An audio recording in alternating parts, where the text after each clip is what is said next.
When you do connect on the phone with a reference, it's usually best to ask if they know about your organization and the position the candidate applied for. Many times, they'll know little to nothing about both or have forgotten since first hearing. This is a great opportunity to give them the lay of the land to help them better craft their comments, but don't let this take more than a minute or two. With only 15 minutes, I tend to stick to 4 questions. Each question is designed to help me better understand what the candidate needs to thrive and how their supervisor, if that's going to be me, can help them in this. While you're listening, be listening to what people say, how they say it, and what they don't say. Some of this might lead to red flags as it relates to the candidate's ability to successfully fulfill the duties of the role. And many times those red flags are hidden between the lines of what someone's saying. However, some of it might just be noise, so therein lies one of the biggest challenges of the reference check call. The 4 questions I ask typically include: 1. What kind of support and environment does the candidate need to do their best work? 2. What feedback could he give me to be the best supervisor for them that I can be? And 3. Is there anything else that you think I should know as we make our decision?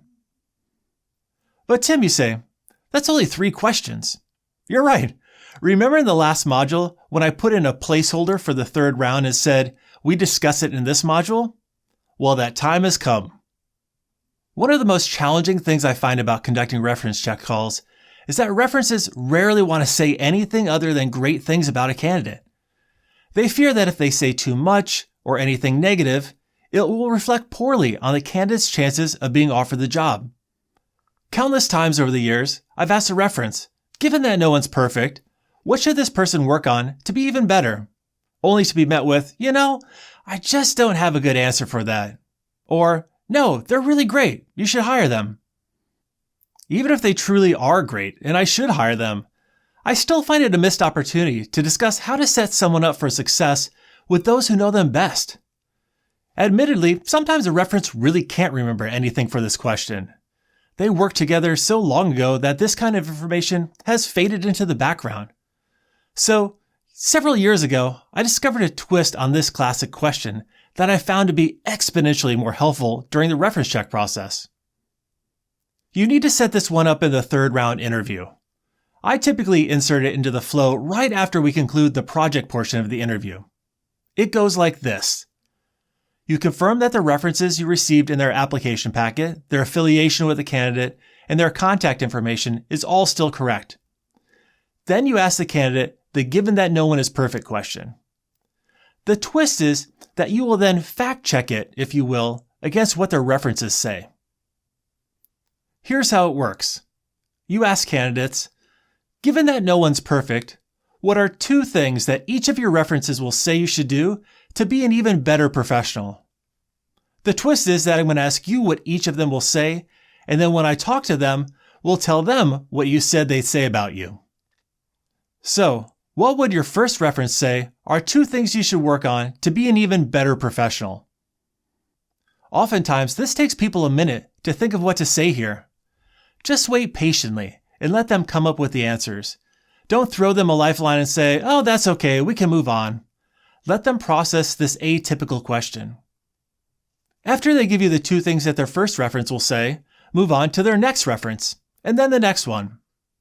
When they've completed this exercise, thank them for their answers and acknowledge that this is often a challenge, knowing that you'll be relaying what they said directly to their reference. For fun, imagine how you would respond to this.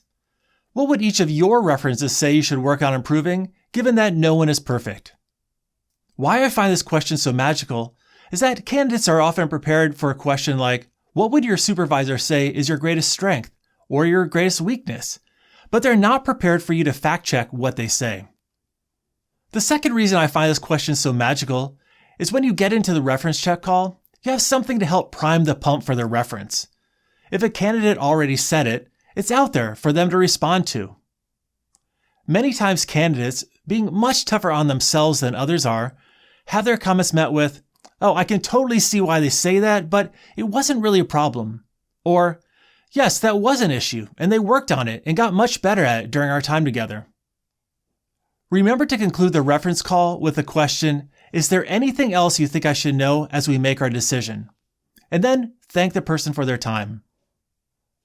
At this point, you've completed all of the interview rounds. You can now pause to take a deep breath, both in the hiring process and in this course, and get ready for our next module where we discuss selecting the candidate and making the job offer.